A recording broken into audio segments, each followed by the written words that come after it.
Welcome to the Verdin Verdict Sports Show. I'm your host, Jacob Verdin. Today, we got a stream again. It should be on Thursdays. We're preaching here every Thursday. We had what would you call that? A power surge, a power outage. Something horrible. Well, David, nice to have you back on the stream. How's it been? How's things been? Exciting. Football season's back. I'm happy to be here. Let's get some picks out the way. Let's talk some football. Well, we can't start this stream without addressing what happened last week. LSU versus Arkansas. Look, Vegas put the spread pretty high for the Tigers versus the Razorbacks. And I got on here during the pregame show that we do every Thursday if energy's willing to give us the power. What I said was, with 3 years in a row of a 3-point spread, I can't really see this one just being a runaway game. A lot of things were different for Arkansas this year in a sense where we didn't know that defense, and then we didn't even really get to see KJ Jefferson last year with this squad. He's sitting out, taking a breather. And, we got a lot more points in comparison. Last year was defensive focused. I'd say this year was offensive focused.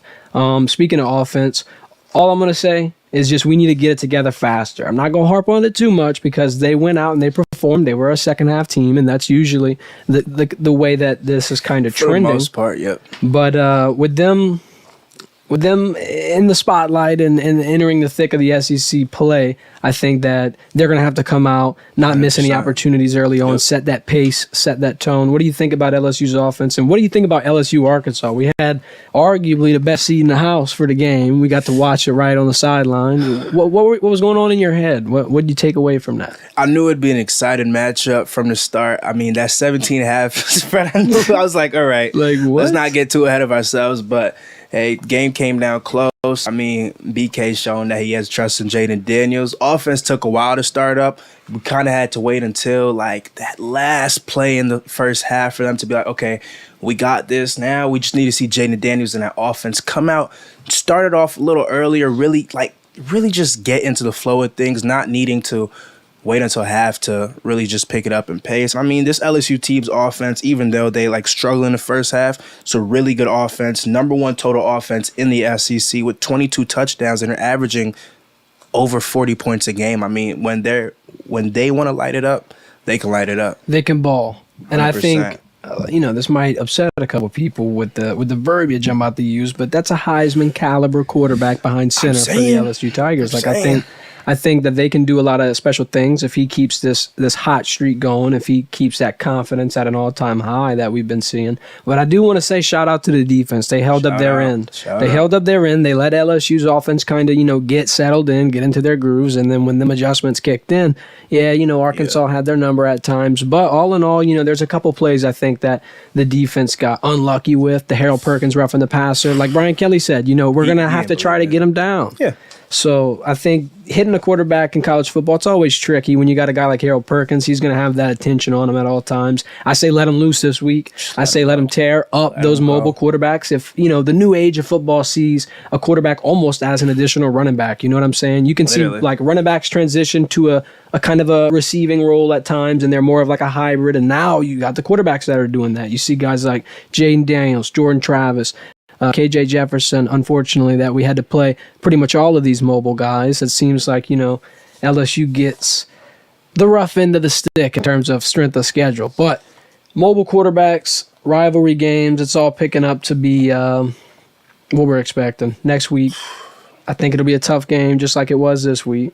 I think most SEC rivalries are kind of, I wouldn't say thick in tradition, but it's like you got that grudge all the time. You got that chip on your shoulder. You remember what happened last year. You've been waiting all year to prove it wrong. No team in the SEC likes each other. No, especially in the SEC West. That's where the battles are really fought. I think that's where the real top dogs in the 100%. SEC lie, in the SEC West. But previewing LSU versus Ole Miss, we said bad taste in the mouth. I couldn't imagine Ole Miss has a good taste in their mouth off of what Harold Perkins did, off of what Jackson Dart wasn't able to do last year in Tiger Stadium. How do you build off that if you're Lane Kiffin? How do you just resurge confidence into a team that lost to Alabama last week, lost to this team last year, and you even got your coach publicly doubting a little bit in the press conference? What do you do if you're in Lane Kiffin's shoes? Well, I think it's already too late to ask what can he do. He's already done everything that you probably shouldn't have done. Showing that doubt against your team, what this Ole Miss team should be looking at right now is just have that next play mentality. I mean, you guys lost to Bama, but you can still look at that game, take the film down, see what can you do against LSU. You've had a whole year since LSU and since Perk came through and wrecked the whole place. Start playing and really get effective this week. I think if they've had a good week of practice, which, coach probably come out and say, yeah, we have a strong week of practice, then they can come out, create something. I mean, if they just stick to the offense, if Jackson Dart can hit his receivers, can maybe scramble, make the LSU front seven have to kind of guess a little, stay on their toes a little bit, then I think that the game won't be as insufferable for that Ole Miss offense. I think the defense has some places where they're probably going to get shown up by Jaden Daniels. He's not scared to throw that vertical ball anymore. I think a lot of people can stop doubting his ability to want to throw the deep ball. He's looking downfield now, and I think those DBs might get burnt. But if the offense can come out, kind of keep them in the game, keep the morale high on that Ole Miss side, I think it'll be a fighting game for them. I agree. I think, the first thing that's going to jump off the page at me when you're looking at this matchup is going to be that running back that Ole Miss has, Judkins. Great true freshman year last year. Took the SEC by storm almost. However, this year starting off slow. If you look at Ole Miss's stats, you see that Jackson Dart's their leading rusher. And what happened to LSU last year when that happened with Jaden Daniels? You heard nothing but, this team's offense is confused. They don't know what to do, yada, yada, yada. So, I mean, if we're going to give everyone the equal platform, I'd say that Ole Miss is in about just as much confusion as LSU was last year. Now, what can you do with that? You can turn that around, much like LSU did, and you can try to find your strong spots and how you can dig yourself out of holes. But that's really going to be dependent on Jackson Dart's performance. And it's kind of unfortunate that this big test, arguably one of Lane Kiffin's biggest games he's ever coached in his career, has to be against LSU. I mean, you get home field advantage, but I mean, it's Oxford. I feel like the only thing you can really do in Oxford, Mississippi is tailgate. Once the game actually starts, that's when the disappointment happens. And you want to go home. You don't even get to finish the whole game. So their main element down there is tailgating. I don't think that this is the matchup you want if you're Lane Kiffin. When the lights get bright, you just lost to Alabama, who always has your number, by the way. Always. Then you go play LSU. I think the best thing they got, Ole Miss, going into this is that their offense is, it's creative. Their schemes are kind of open. You get a lot of quarterback involvement, a lot of running back involvement, whether it be the pass game or the run game. I mean, most of their run plays have a type of motion in it. I mean, you get the fans on Ole Miss's side asking Lane to please stop the jet sweeps and all that. I kind of peeped that one earlier, but looking at LSU's side, Omar Spate's going to be back and implement into the scheme. Coach Kelly said that he wants to stress he's 100%. He's 100% healthy, but he might not be able to handle the volume that comes with that position. So here's the positive in that is that you still get to see Whit Weeks grow and develop in the SEC. He's done great as a freshman wearing that number 40. Something's on with that number 40. Whoever got it.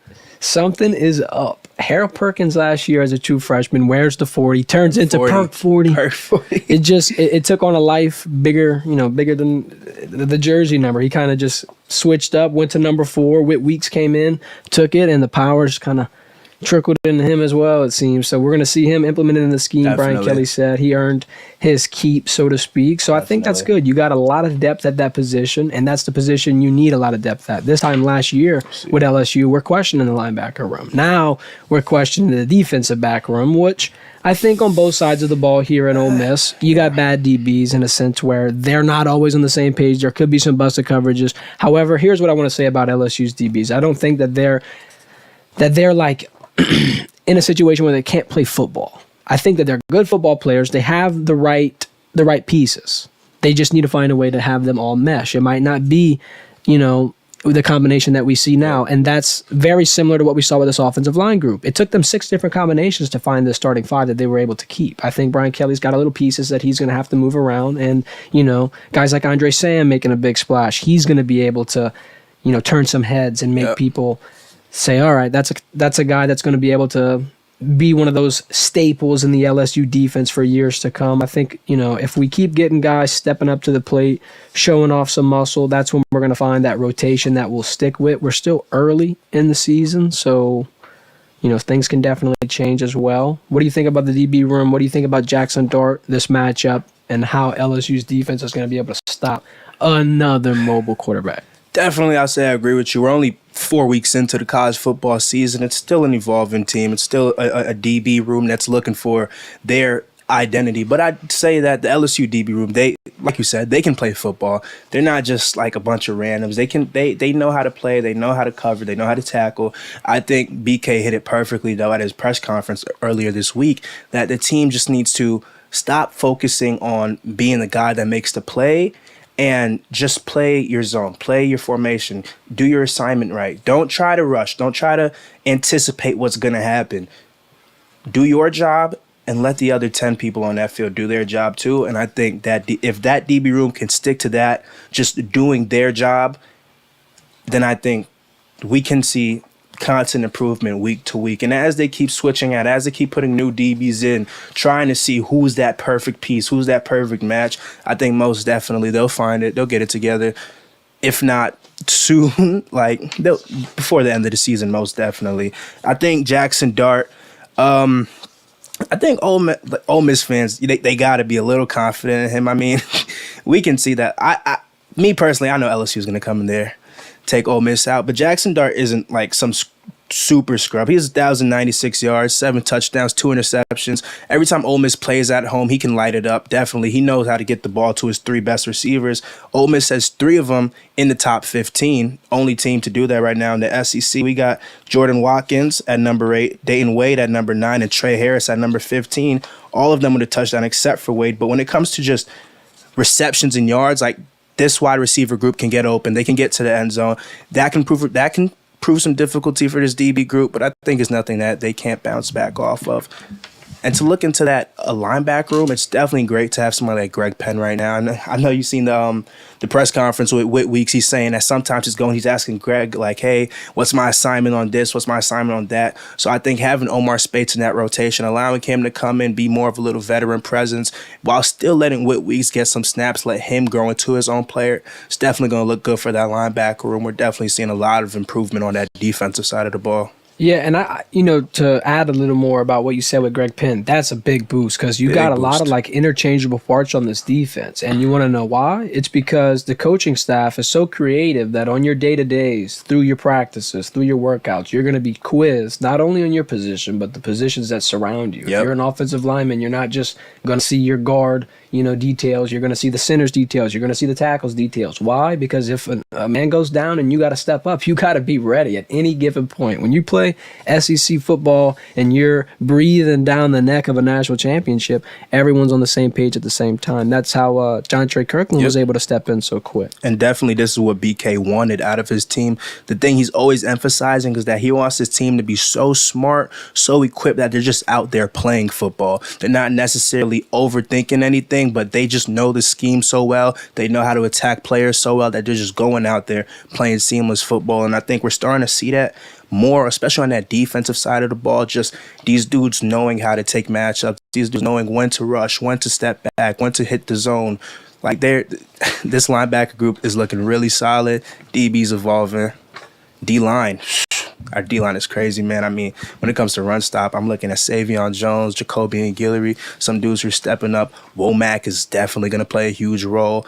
If we get Perk coming off the edge this weekend, I mean, it's looking a little rough for Ole Miss, not going to lie. Definitely. I think that defensive pressure that LSU brings is one of the best in the country. Not even just SEC. I keep things real SEC focused. Yeah. I don't want to overstep any boundaries, but this is a boundary that I will literally leap past. I will leap past this. LSU's defensive line is arguably the best in the entire country. Oh, yeah. Why? Because you have so many different pieces, as he just named. You got 2 different all-SEC freshmen in 2021 with Mekhi Wingo and Mason Smith. You got Harold Perkins joining the club. You got Savion Jones, like you said, NFL ready. Then add the 4 linebackers that you can hide and distract everybody with. I think the front that we put up, not only are they talented, not only are they quick, not only are they big, they're physical. They don't care. Yeah. They don't hold any punches. They're sitting here 100%. Ready to go, diving behind, their brothers, as they would say. It's an exciting era of LSU football. A lot of people were questioning physicality against Florida State. I think through the last couple of weeks, you got to see that. I mean, let's dial it back to fall camp. how many fights were going on. I mean, you saw the physicality. The boys were fighting. Yeah, we're here to play football. It's not like these guys are, getting pushed all over the field. I think LSU, they have that it factor. They just need to dial some things in better. The Florida State game is going to be kind of hard to measure them off of. Really great team. First game of the year. People were out. The game plan wasn't exactly what they thought it would be. Some last-second curveballs kind of confused them. But one last thing I'm going to say about the Ole Miss game. I don't want to go out here and just say LSU's gonna run away with it. I want to kind of give Ole Miss some credit where credit is due. Their new defensive coordinator, Pete Golding, spent the past 6 years at the University of Alabama. During those 6 years, 3 SEC titles, a national championship ring. I think he has the scheme. He has the brain. He's got all the qualities that you would want in a coordinator. I think not necessarily will he stop Jaden Daniels, but he's going to scheme up some things and make things a little confusing for that offense. Most definitely. I mean, 6 years of experience at Alabama. Like, he's going to come in. His schemes are going to, this team's still growing at the end of the day. Ole Miss is still growing, but definitely with his level of expertise, they can pose a threat to LSU, most definitely. And it seems like, I'm not going to say Lane Kiffin looks defeated, but through that last press conference that we seen, the LSU week press conference, we'll play you a couple of clips. It just, this isn't the type of mindset you want from a coach. I think he looks defeated. Yeah, go ahead and take a listen to this, guys. Jaden Daniels had a big game against you guys last year. He's off to another good start this year. How do you feel this iteration of your guys' defense is better equipped to defend him this year? I don't know that right now. This guy's playing great, playing better than he was a year ago that time. Early on, he actually throws one where our safety's there and I think could have changed the game, and we don't find the ball and he throws a touchdown and he gets hot. So this guy, as you see, gets really hot and completes a lot of passes and hard to bring down. So I don't know that we're in better position. We're going to need a really good game plan and we're going to need to play really well. I actually think with kids nowadays, there's a lot of issues with, this new generation and how they deal with things and what they expect. But one good thing is I do think they move on quickly. So I think that we struggle more moving on, from a loss or negative things than they do.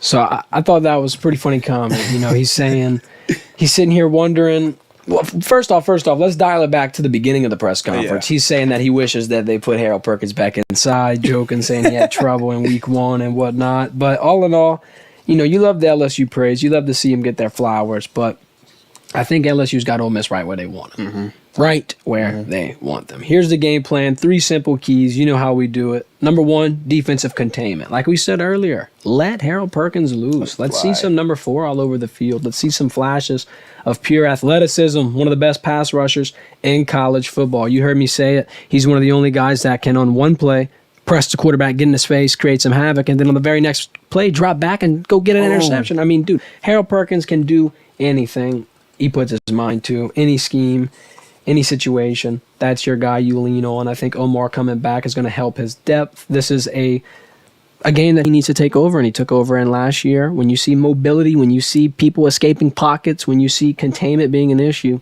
that's something that you're going to want to focus on. Second key, let Jaden Daniels expose the Ole Miss DBs. And what do I mean by this? All right, I'll elaborate. When Ole Miss played Tulane, Ole Miss gave up 2 separate 40-plus yard receptions to 2 separate wide receivers. Dial it back to last week versus Alabama. You saw a wide receiver get a 54-yard reception, and all in all, 4 different wide receivers for Alabama got a 20-yard reception or greater catch on these Ole Miss DBs. Now, what does that tell me? We got 2 guys that are on fire. On fire. I don't know if you've heard of them. Malik Neighbors, number 8. And Brian Thomas Jr., number 11. I think these 2 guys are balling. They're the second LSU wide receiver duo to have 130 yards each receiving in a game. The last time this happened with the only other LSU wide receiver duo, it was Jay Jett and Jamar Chase against the University of Texas in that glorified 2019 undefeated national championship year. How could you forget? You can't. Dial it back. Hold on. Let's go give them a little horns down. Little tough feelings. Brian Thomas and Malik Neighbors, though, they're the top receiving duo in the SEC. Everybody get ready. These are their per game averages. The duo is combining to average 14 catches, 234 yards, and 2.5 touchdowns per game. What does that tell you?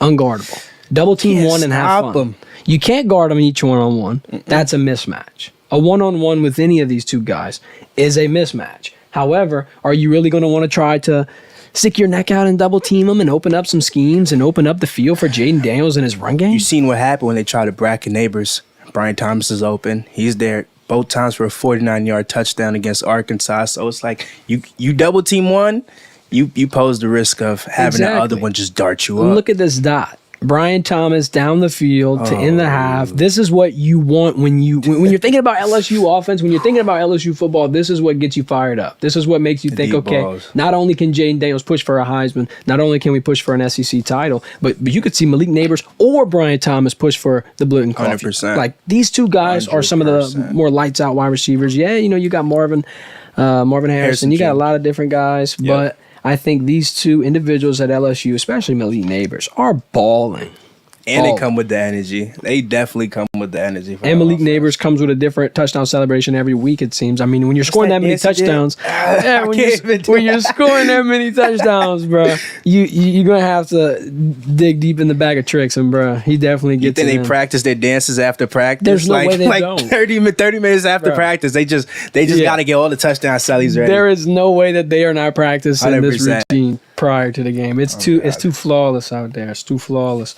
But yeah, I think that, this is the more exciting segment that we're about to bring in. We're going to talk about the picks. We're going to talk about what would we put down for this game. What would we put down? Spreads at 2.5. I'm going to say, give me that. That's value. Easy. LSU negative 2.5. Y'all finally gave us a realistic spread. Normally the spreads are outrageous, makes my stomach sink. Don't know if I can even say it out loud without just feeling weird. Last week, was never going to touch that with a 10-foot pole. This week, negative 2.5, I could see that happening. Will it be a close game? I'm taking that. But it's a field goal, ladies and gentlemen. Field goal, that's value. Take it. Jaden Daniels, over 280.5 passing yards. Who would not take that line? Ching. Why? Because there's only one game out of the past 4 that Jaden Daniels missed that yard total. Why did he miss it? Because he got benched. They dropped 72 points on Grambling. So if that's your only issue, he didn't hit it that game because he didn't even play the entire game, and you're playing against an even, more suspect DB room than your own against Ole Miss, you're going to have that road noise. However, it didn't stop him against Mississippi State. It won't stop him this week. I think Jaden Daniels hits that over. If Jaden Daniels hits the over for his passing yards, then I think, that kind of goes without saying that Brian Thomas Jr. is going to have a lights-out day. Brian Thomas Jr.'s total yards is set at 70.5. He's hit that 3 of the last 4 games. Boom. So I think that Brian Thomas Jr. is probably your safe bet. Why? Malik Neighbors is red hot. You're going to see a lot of the attention dialed on him. That's why Brian is able to get open. He's that surefire number 2 target, like a Justin Jefferson and a Jamar Chase. 100%. It just so happens he's good enough to be your wide receiver 1.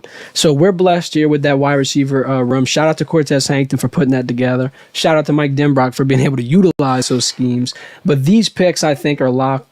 Negative 2.5. Jaden Daniels throwing for over 280 passing yards, and Brian Thomas Jr. catching more than 71 yards. David, what do you think? What are you thinking for this game? What's going on? What you cooking up? I want to take a peep at what's going on over there. Not only am I taking all of those, because there's no way that I'll sit here and tell you I'm not taking them. I'm taking those picks 100%. I'm gonna take Damian Ramos under 1.5 field goals. I don't think we're going to want to kick it that much. I think when we get to the end zone, the red zone, we're going to score every single time. I know they come out a little slow, though, so I know BK's learned his lesson on trying to go for the 4th down in the first quarter. We might just kick 1-3, and then after that, we just score it up the rest of the game. I definitely have Mason Taylor over touchdown anytime. I feel like Mason Taylor's due for a touchdown. He's been getting a couple runs. He's been getting a couple clutch catches for the LSU team, but I definitely think they're going to look for him this game. And one of those little those little, what he does, the little motion into the out. Definitely. I don't know how any team hasn't caught up on that, by the way. I mean, every time you see Mason Taylor run that little, and it come out, it's like, and he's a unit. I mean, you can't get him down without getting bruised. If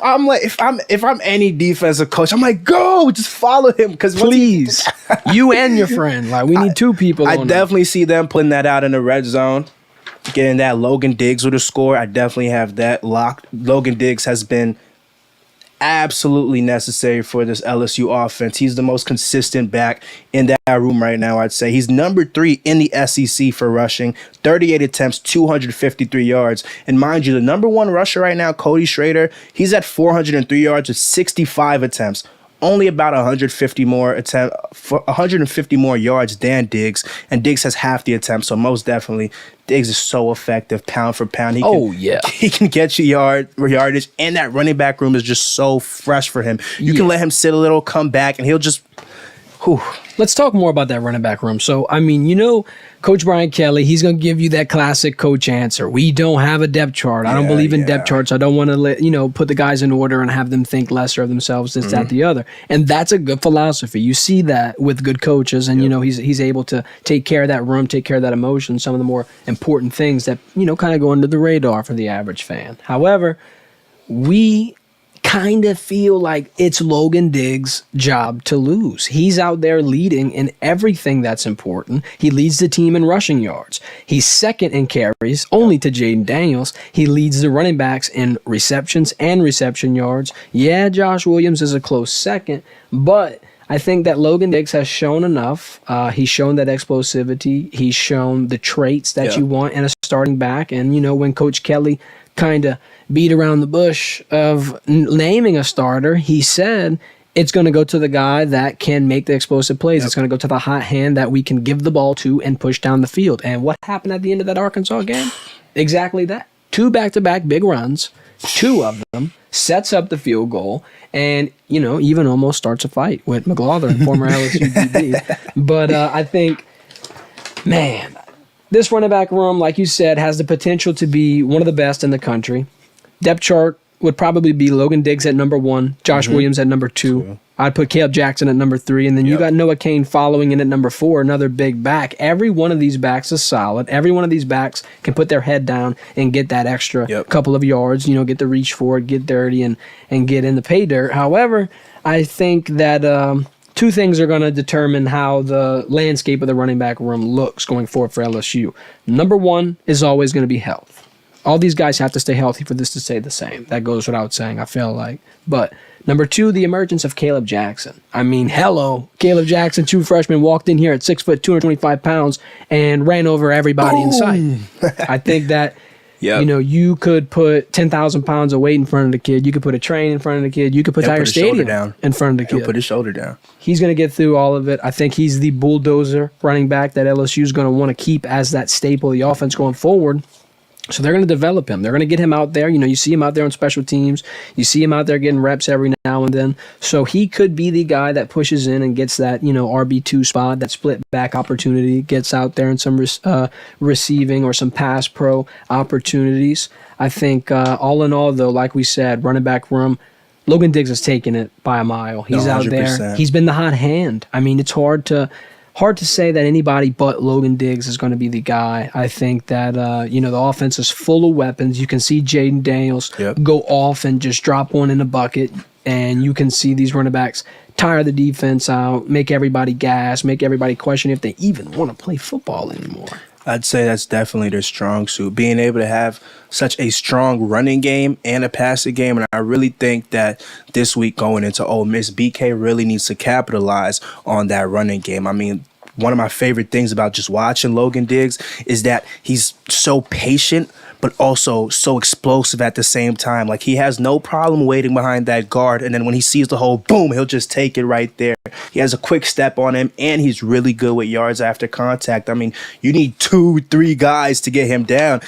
Referring back to that play that almost started to fight, 3 guys had to get him. 1 guy had to slide, 2 had to come in. Like, he's very tough. He's very good, really gritty running back, and he can get it all around for you. And I think if we can constantly just put pressure on on that front line for Ole Miss, just run in their face, we can really open up that vertical ball for Jaden Daniels. You got two threats downfield, and they're both going up for the ball. I mean, when it comes to like even just jump balls, contested catches, Brian Thomas and Neighbors are they're in a category of their own. They just see ball, catch ball. And I'm talking to Brian Thomas after the game, and we're like, so it's like, how what are you thinking between these catches? And he's just like, just catch the ball. I mean, his answer is just as simple as it gets. It's just he sees the ball and he wants to catch it and he wants to make a play. And I think that's the best mentality for this offense coming out. They're so explosive in so many different facets. And don't forget Jaden Daniels keeping the players alive. He can run for it. He can scramble. He's still looking downfield. He doesn't get down easy. I'm telling you, he's a little unhinged. Jaden Daniels. Jay Johnson, come teach this man how to baseball slide. National champion baseball slide technique. I don't think Jaden Daniels even wants to slide. He looks like he enjoys getting hit sometimes. Like he'll get hit and be like, okay, I'm up, and he go light someone up. I'm like, dude, he's got that look. Crazy. He's got that look. I agree. You know, Jaden Daniels, first off, shout out. SEC Offensive Player of the Week, back-to-back weeks. That deserves some light applause for this man. Good job, 4 JD. touchdowns in 3 straight games. I'm going to do a little pulse check on the Jaden Daniels Heisman campaign. A lot of people want to say it's dead. A lot of people want to call it off this early. It's dead. I think that you gotta just hold on a minute. I think it was on life support for a minute. I'll give you that. I'll dabble in it. I think that Jaden Daniels' Heisman campaign was on life support at once. However, here we are in a new age of college football where Jaden Daniels is first in the SEC in passing yards per game at 324. First in the SEC in passing touchdowns at 12 touchdowns. And first in the SEC in passing yards at over 1,200 passing yards. When you see that your quarterback is leader in passing yards per game, passing yards in its entirety, and passing touchdowns, that gives you confidence to say, hey, this might be the guy. 100%. How many times are we going to say that the SEC is the best conference in college football? And if you've got a quarterback leading the major passing categories statistically, I think that might be one of your top Heisman candidates. Who else? 100%. Jaden Daniels, he breaks record after. It's like every week we hear he's breaking a new record. Right now, his quarterback rating's 190 quarterback rating. He's averaging a first down an attempt. I mean, he's bringing the ball down the field. He's one of the. If you ask anybody on that LSU team, he's an example of a leader. Day in, day out, he does everything correct for that team. He exemplifies exactly the culture that BK is trying to create in there. And he's just a playmaker. I mean, you watch the film is there for itself. You watch the film, you see how he can bounce himself back. He can make a bad play, and he won't even let it psych him out. He'll just short memory. Right. He's short memory. One bad play, and then you'll watch him do 12 good plays in a row. I mean, this guy. Second half of Arkansas, he goes 12 for 14, 4 touchdowns. Lights it up. Jesus Christ. He's one of 6 one of 6 quarterbacks in FBS history to throw for 10,000 yards and rush for 2,000 yards. I mean, if you're saying his Heisman rank, like, he's definitely a Heisman candidate. He's in that conversation. He's in one of the conversations, too, as one of the better mobile quarterbacks LSU has seen because he joined the very, very, very elite club of just him and Jordan Jefferson to throw for those numbers as well with 10,000, 1,000. Yep. But I'm interested to see how, they keep this going with this elite competition. You're going to play Ole Miss. You get the Mizzou game. And then on the horizon, you got that thick SEC schedule where you'll see Auburn, you'll see Bama, you'll see Florida. You'll see a lot of teams that are going to try to test you. I think, though, if there's anybody that we can rely on in this division to be the SEC West divisional champion, to be punching, their ticket to Atlanta, it's probably going to be the LSU Tigers. I think they control their fate. We say it all, we've been saying it all year. That Bama game on the road in Tuscaloosa, that's going to be your make or break moment. That's going to be, your chance to show everybody, as Brian Kelly, as LSU, as Jaden Daniels, as whoever you are, whatever the narrative is for LSU, that's your moment to turn things on their head and show everyone we're ready to play football. We believe in it. We see it. We've been a part of the hype train. I think that, it's really about to turn up. I think the defense, we've seen some great things from this defense, and I kind of want to shine a light on something. We've seen a lot of comments. We've seen a lot of interaction. And, some people that do shows, they don't read the comments. Us, we want to see what y'all are saying. We want to see how the reactions are, and we did see quite the interesting reaction to the last couple of games for our defensive line.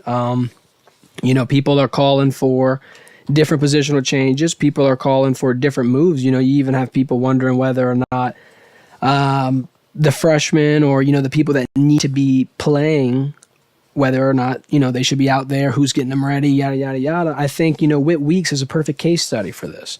Whit Weeks has went out there as a true freshman, started fast, and I think that he's going to be a pretty big piece into that area. I know we were talking about defensive line. I'm not going to steer it away here, but, with the conversation of Mason Smith starting the way he's starting, I think it goes without saying. It's been a year off of football, a torn ACL, one of the toughest, things to overcome for any player. Nonetheless, a player of Mason's caliber, in a sense where he's a big defensive lineman that uses, his speed, his agility, his quick twitch, fast muscle fibers. You know what I mean? He's out there going in, going out, 100%. Going hard. And I don't think that him not going out and getting, 3 sacks a game is a bad thing, because why? Let me break it down for you. If you're drawing double teams against an offensive line, mathematically you're drawing 40% of the line to yourself. So why is Mekhi Wingo getting in the backfield so easy? Why is Harold Perkins able to create some pressure? It's because Mason Smith is able to draw that attention. If you're sitting here looking at a statistical value of, why isn't he getting his name called for these tackles or this, that, the other? Yep. Well, it's because he's doing the dirty work that sometimes goes unrecognized. When you're a football player of that caliber, going to make that next level jump, trying to find your role, you got to do what's best for the team sometimes. And in a return for Big Zero right now, he's doing what's best for the team, and he's doing it well. Brian Kelly shined some light on it, said he's playing a little bit of a different position than he did freshman year. He's going out, he's playing over the nose, but I think he's playing physical. Number one thing that we have to think, though, patience. Big injury. I mean, it's just crazy to think that somebody's going to come out and just immediately blow up, have a fantastic game. Will he have a great year? Yes. I think he's going to turn up. I think this Saturday is a very, very, very, big stage for him. I think every SEC game that we go into where there's a great running back, a mobile quarterback, that's an opportunity for a defensive lineman to have a feast. However, when you're looking at the scheme, when you're looking at the implementation of someone like Mason Smith, they're using him, in a little bit of a different way, like we said, than they normally did. And Coach Kelly said that it's up to them to be more creative. It's up to them to kind of figure out what they can do. So I don't think that this is going to be exactly, what we see going forward. I think, though, the defense as a whole, the pressure that we've seen, how they've been able to handle the noise, how they've been able to handle the big changes in roles. I mean, let's look at the amount of players that they lost from last year to this year. Plenty of big name guys that, held a lot of weight. So 100%. When you lose B.J. Jolari, when you lose Jaquelin Roy, when you lose Ali Gay, when you lose all those DBs, there's going to be a change in roles. There's going to be a change in a mindset. There's going to be a change in not necessarily position, but just in the way that you play it. I think especially coming off of, a big year for LSU, the target's on their back. Yep. Everyone wants to be, the naysayer. You got to be perfect. And it's Brian Kelly, too. So, he's kind of got that polarizing effect on college football to where, you're always going to hear things. You're always going to see the noise. But I think that was one that I definitely wanted to address because I think it's kind of unnecessary. No, I'm with you 100%, especially because Mason Smith, he gets injured first game of last season. He's out for an entire football year recovering. And just think back to a time where ACL tears meant, oh shoot, your career is over. So it's a blessing that he's back on the field. He's back getting snaps. He's back putting pressure. And a lot of people, yes, he's not producing the numbers where he was getting soloed, but the fact that he's getting double teamed, the fact that all these guys are getting open, it just goes to show his impact. And Brian Kelly saying that he's playing different positions, he's playing out of position, he's seeing that nose for the first time. I believe personally that Brian Kelly's starting to subscribe to this idea of positionless football. And we're seeing it more in the NFL. These dudes who can go out and they can play any side of the ball that you need them to. And it's like, for a perfect example, Tyreek Hill. You get him at the wide, you get him at the slot, you get him at the running back. You can even put him wild card quarterback.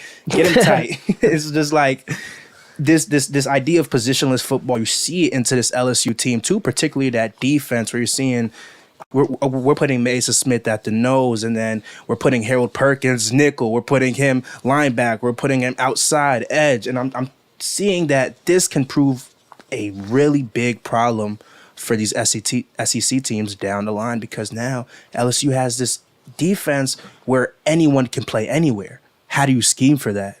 BK can put Harold Perkins outside. He could put him inside. You could put Mason Smith at the 4. You could put him at the 3. You could put him on the nose. And being able to be so versatile with your players, getting them to go anywhere and make an impact, that's going to prove so beneficial for the Tigers. And I think as he spends more time in Louisiana, as he spends more time with this team, we're going to see more players on this LSU team become positionless. Like, I wouldn't be surprised if Weeks is next up to be one of these more positionless players that can take on anything you give him on the defensive side and do it really efficiently. I think I agree, especially with Weeks, as you're saying. You know, he's got that natural tendency to just be right place, right time. Yep. And that's kind of something that you're not going to be able to teach, and that if you have, it sets you apart from the pack. You're definitely a lone wolf in that instance if you're able to just float, be a ball magnet, ball hawk, go out there, create disruption.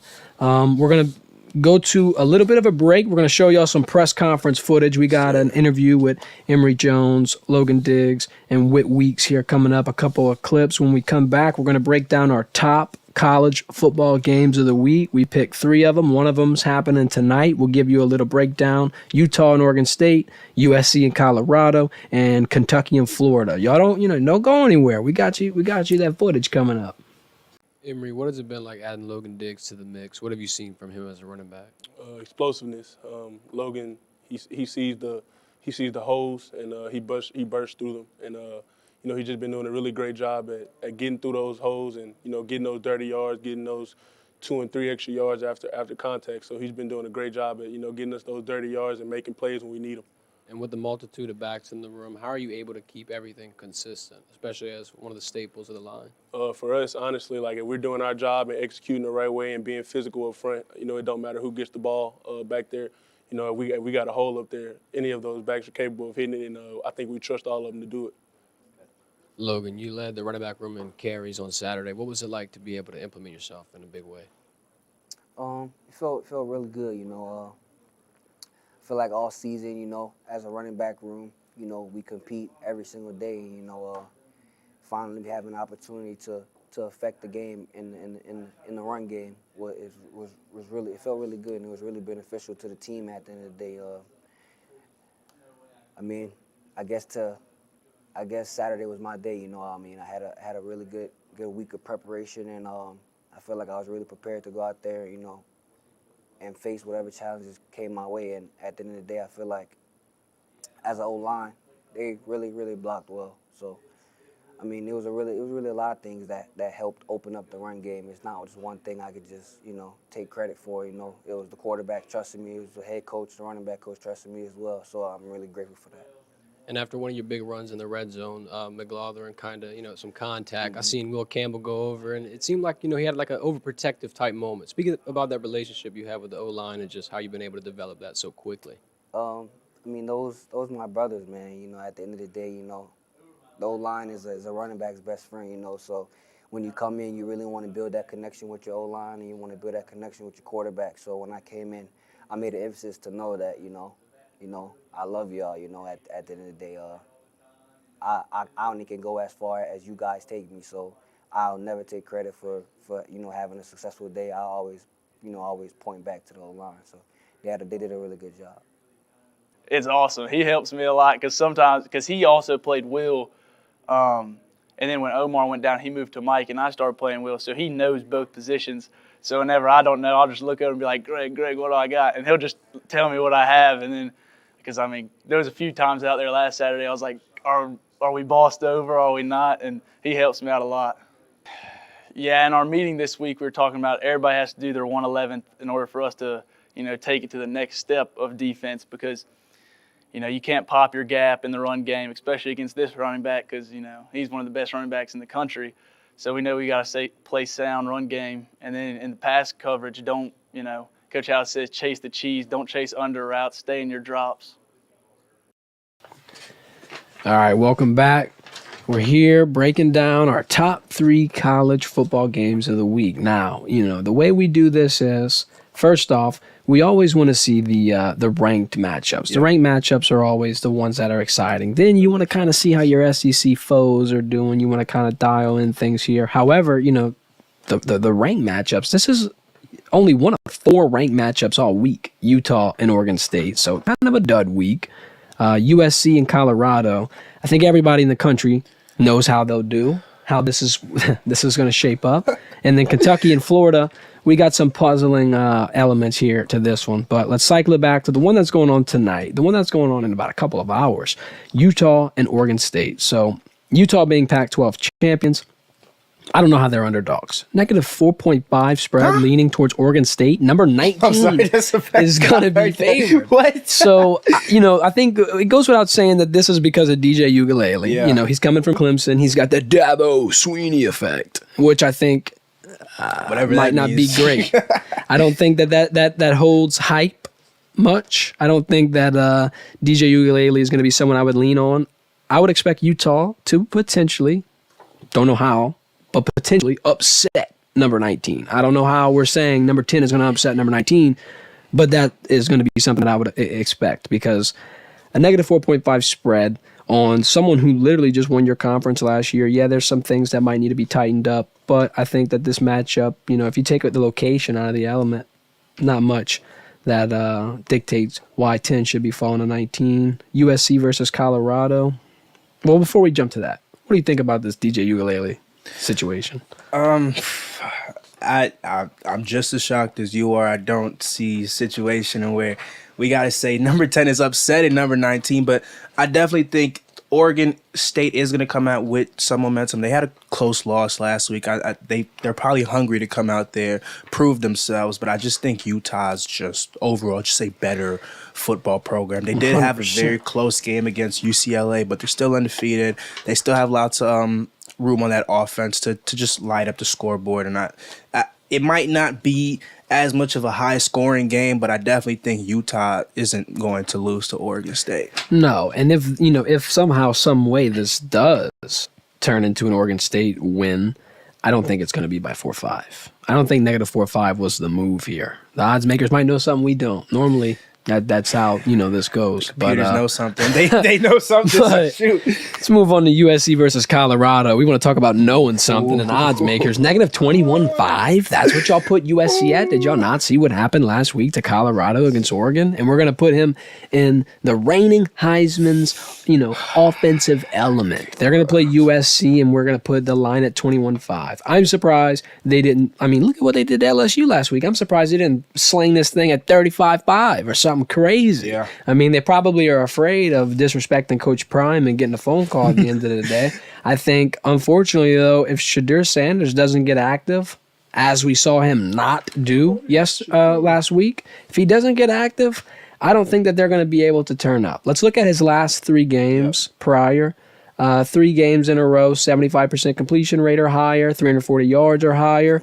Did not get it against Oregon, and they got pummeled. So it seems like he's the pulse on this team. If he's doing great, they're doing great. I think the loss of Travis Hunter has been pretty drastic. That, bruh, he's a great player. When you got Star on both sides of the ball, oh my God, that's a double-sided sword stabbing you in the stomach whenever he gets hurt. You lose your wide receiver 1, you lose your cornerback 1. When he gets hurt, bruh, everybody in Colorado, everybody in Boulder is holding their breath. I mean, even Joey Coco's sitting there confused about what's going on.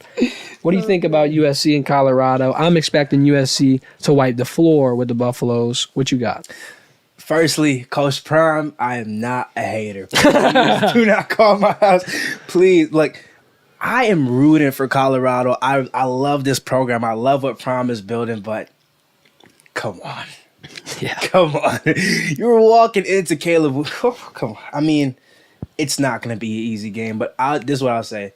As long as Colorado competes, I think that's a good sign. Yeah. If Colorado can come out there and just fight, hold their own, show that they're a program, I think that there's good things to look at for the future. I mean, I'm not expecting that much out of a first-year head coach, new program, entirely new team, and you're missing your star player. So I'm like, Colorado has a couple years before I can say, yeah, you can walk into a Heisman candidate's house and take them out, take their team out. But I definitely think that USC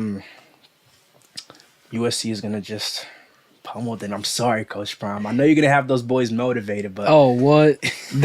I think this, that's what's interesting about a Coach Prime team is that you as a college football fan, as a college football spectator, hell, even as a college football analyst, you don't want to rule his teams out. He brings that it factor. You always have that uneasy stomach feeling whenever you're going against Colorado just because he brings the energy. Look what he's done to a program that was 1-11. I mean, I don't think you can find a coach in the country that can spin a team on its head, walk into the team room, say, hey, everybody, please leave. He's special. Let me bring an entire new team in, quote unquote. I brought my luggage and it's Louis. It was facts. It was Louis. Started off 3-0. I mean, they haven't won multiple games in God knows how long. It's been over, a year and a half, almost 2 years. And here they are, changing the culture, changing the tide. Shout out Coach Dion.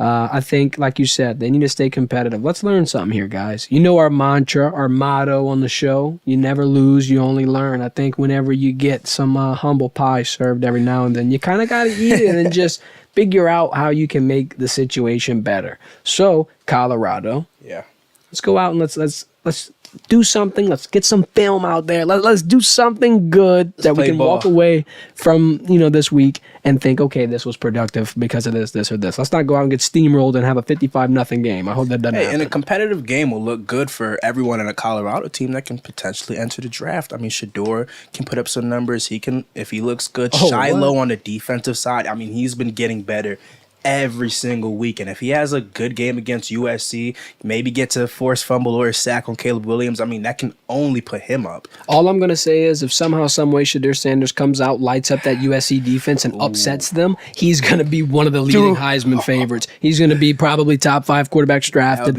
And Colorado is going to have about 3 million new fans overnight. I'd have to come out and publicly apologize to Coach Prime for even doubting him. I'd have to write him a handwritten letter signed by yours truly. Very sorry, Coach Prime. But, it's one of those moments, I think, for Colorado where they're going to have to take this. And first off, you're playing against a caliber team that can be in the playoffs. Mm-hmm. So I don't think, that they're just going to go out and get steamrolled because they got their backs against the wall. You know what I'm saying?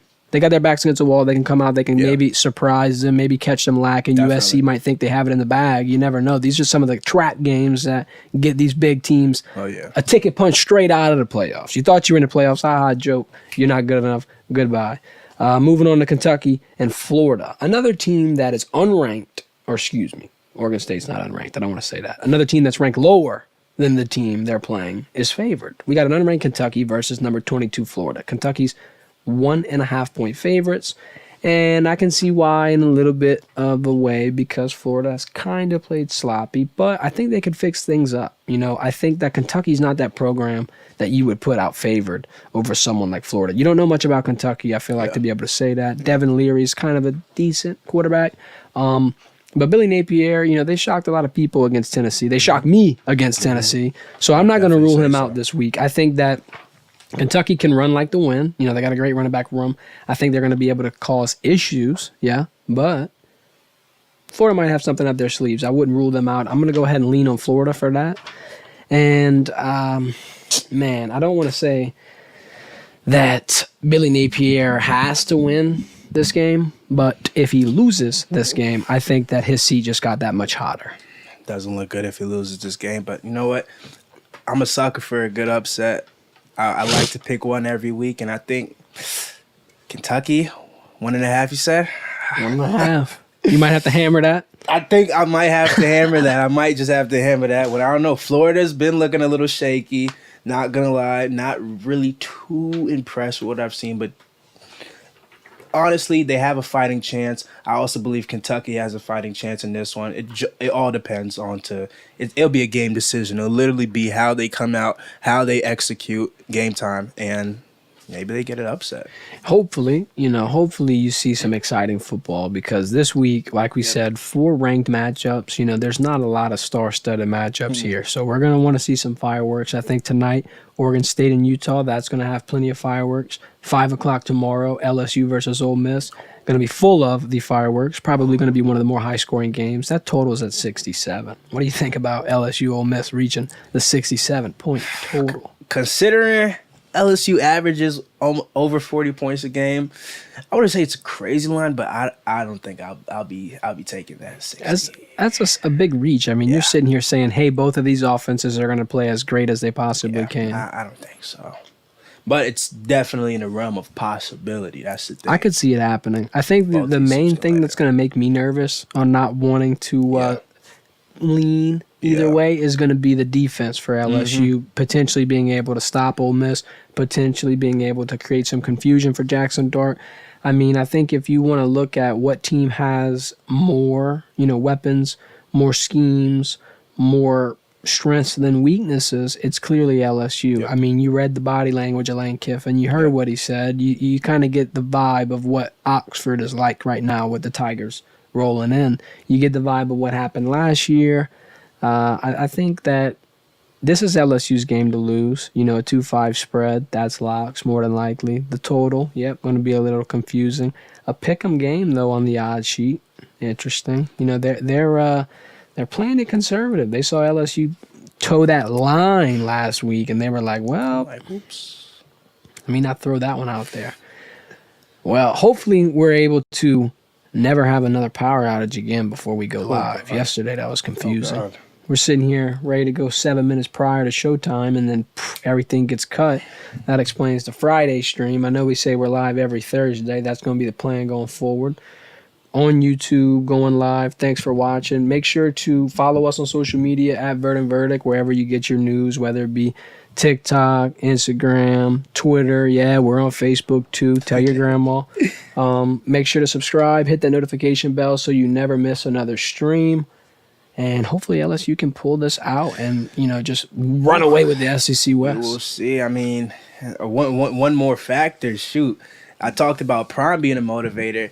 BK might be one of those underdog motivators when it comes to head coaches. I mean, his little speeches come out, and I could see why that team's ready to run through a brick wall. So definitely be prepared to see that LSU team come out fierce. They might, if they play Set It Off, Oxford, Perk. Ooh, he's been talkative lately too. He's been getting active. We got some good looks on our buddy Harold Perkins getting chippy on the field. I love the energy. I love the guy. Last week before Arkansas, he asked me pregame, you ready? You ready? I was like, man, are you ready? Are you ready? Take a look at Andre Sam too. The dog, he just Andre Sam going crazy. Rightfully so. I mean, that guy has been outperforming expectations all camp. I had to, just let him know how impressive he's been. And not only that, though, but I think here's kind of the coolest thing about this entire team. Like you said with the motivation with BK, probably my favorite line from his little motivation speeches would be last year where he says, October's for pretenders, November's for contenders. I like the moxie that this team brings. I like the confidence that they have. I think that they're on a, look, this can hurt you. The confidence can hurt you, but it can, help propel you to that situation you got to be in. When you're winning national championships, when you're at the top of your game, you're going to believe in yourself. If you don't believe in yourself, why would anybody else? So I think this team, they're heading in the right direction. There's not really anything major that we're going to have issues with. Yeah. Another thing interesting about this Ole Miss game before we get off, Walker Howard migrating over to the Ole Miss quarterback room. He might have some information some people might have thought. He might have had some signs, some calls, some type of intel on LSU that he would be able to give up to Ole Miss. Brian Kelly said, all right, we'll take care of that. We're going to change everything. Everything that Jaden Daniels signals, calls, speaks, says, anything. At the line, on the field, on the sideline. It's all different. Have fun. There's no inside information going on around here. BK's too smart for that. Not only is he a motivator, but this man has IQ of 5 million. BK doesn't play. BK doesn't want anyone knowing anything that LSU team's doing. Shout out BK. Smart on his part, definitely. You know that Walker Howard being over there, that team, that LSU team's definitely gonna taunt him a little bit if they see him on the sidelines. Just imagine how terrified you'd be if you just see Perk, you see Woback, you see Xavier, all of them just coming up to you like, "Hey, Walker." I'm just like, ooh. Not It's happening. gonna be rough. It's gonna be a rough reunion. I mean, look, if you see Walker Howard out there on the field, it's one of two things: it's LSU getting blown out, or it's Ole Miss getting blown out. Yep. So, I mean, I'm not too sure if he'll get some playing time. But yeah, that pregame, that postgame, that during the game stare downs between them, that's gonna be funny. It's always funny to see. I mean, look at McLaughlin last week against LSU getting chippy. You know, some emotions always arise. Before Will Cam had to come and put the fear of God in him. Yeah, back up. What you doing to my running back one, man? Watch out. Will Campbell, country coming out of him. You can take the ball out of the country, but you can't take the country out of the boy. Can't take it out of him. He's living and breathing that. Amazing. Well, thank y'all for tuning in to our postponed stream. We'll be going live every Thursday. We'll be continuing this coverage we've had. Like we said, make sure to follow us on social media. We got some more content coming. We got some videos coming on this YouTube as well. So hit that notification bell. Stay in the know. Sports Talk on the go. Come on, I'm dropping bars like BK. Somebody stop me. Might be BK. Yeah, have a good night.